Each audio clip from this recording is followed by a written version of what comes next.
আচ্ছা, এইবার শুধুমাত্র প্রবলেম যেটা হয়েছিল সেটা আপনাদের বলি, যেখানে আমার ডক্টরের সাথে এক্সপিরিয়েন্স খারাপ। তার কারণ হচ্ছে গিয়ে আমাকে টাইম দেওয়া হয়েছিল 22 তারিখ, 22nd অফ সেপ্টেম্বর আমাকে ডেট দেওয়া হয়েছিল, যেদিনকে আমার বার্থডে ছিল। আমার মেয়েরও সেদিনকেই বার্থডে। আর সেদিনকেই সকাল 9টার সময় অপারেশনের টাইম দেওয়া ছিল। আর অবশ্যই এটা বলা হয় যে অপারেশনের 8 ঘন্টা কি 9 ঘন্টা আগে থেকে ফাস্টিং এ রাখা হয়। তো পেশেন্টকে ফাস্টিং এ রাখা ছিল আমার ওয়াইফকে। সকাল 9টার সময় যখন সার্জারির জন্য নিয়ে যাওয়ার কথা অপারেশনের জন্য, তখন দেখি 9টা 5 বেজে যায়, তখনও অব্দি মানে কেউ আসে না, শুধুমাত্র স্ট্রেচারটা বাইরে রাখা। তো আমি সেই সময় কন্ট্যাক্ট করি, সেখানে কন্ট্যাক্ট করে 9:30 নাগাদ জানতে পারি যে ডক্টরের ভাগীরথী নিউটিয়াতে একটা এমার্জেন্সি এসে গেছে, ডক্টর আসতে পারবেন না। আমি বললাম কখন আসবেন, বলে ডক্টর এখন কনফার্ম করেন। আমি বললাম আমার পেশেন্টকে যে আপনারা মানে ফাস্টিং এ রেখেছেন 8 ঘন্টার উপর হয়ে গেছে, 9 ঘন্টার উপরে হয়ে গেছে।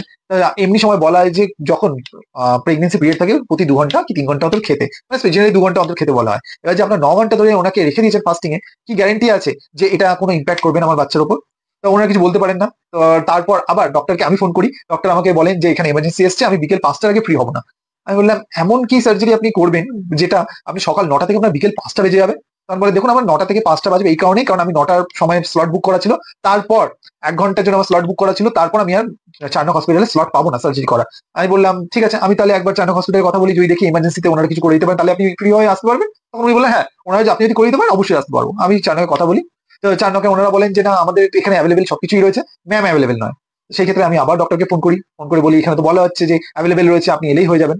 তখন উনি আমাকে বলেন দেখুন না, আমি এই মুহূর্তে একটা এমার্জেন্সিতে রয়েছি, আর এই সময় আপনার সাথে কথা বলছি, কিন্তু আপনাকে আমি 5টা আগে টাইম দিতে পারবো না, তার কারণ আমার কিছু এখানে কমিটমেন্ট রয়েছে, আমার কিছু এমার্জেন্সি রয়েছে, আর ওখানে গিয়ে আমি যদি তাড়াহুড়ো করে কিছু করি সেক্ষেত্রে আমার কিছু ভুল হয়ে যেতে পারে। তো সেই কারণে আমাকে শান্তি মাথায় এটা করতে দিন, বিকেল 5টার পর আমি আপনার যে সার্জারি শিডিউল করা আছে সেটা আমি করে দিচ্ছি, আর আমি পেশেন্টকে কি করতে হবে সেটা বলে দিচ্ছি।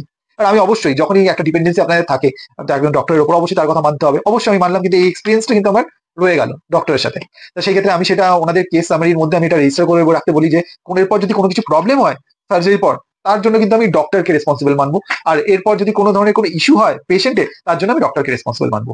তো সেই ক্ষেত্রে বিকেল 5টা না হলেও বিকেল 4টের মধ্যে উনি ফ্রি হয়ে যান, বিকেল 4টের সময় উনি এসে তারপর ওনার যে কাজ সেগুলো করেন। তো সেই ক্ষেত্রে এই যে এক্সপিরিয়েন্সটা হলো, জানি না এটা আর কার হয়েছে কিনা কখনো জীবনে, আমার ডক্টর অঙ্কিতা মন্ডল তো ভালো ডক্টর হওয়া সত্ত্বেও এই এক্সপিরিয়েন্সটা হলো। আর মানে এতদিন 9 মাসে যে জার্নি ছিল ওনার সাথে, এত ভালো এক্সপিরিয়েন্স ছিল শুধু টাইম ম্যানেজমেন্ট বাদ দিয়ে, যেখানে আমাকে 2-3 ঘন্টা ওয়েট করতে হতো বা একদিন হয়তো গিয়েও ক্যান্সেল হয়ে যেত।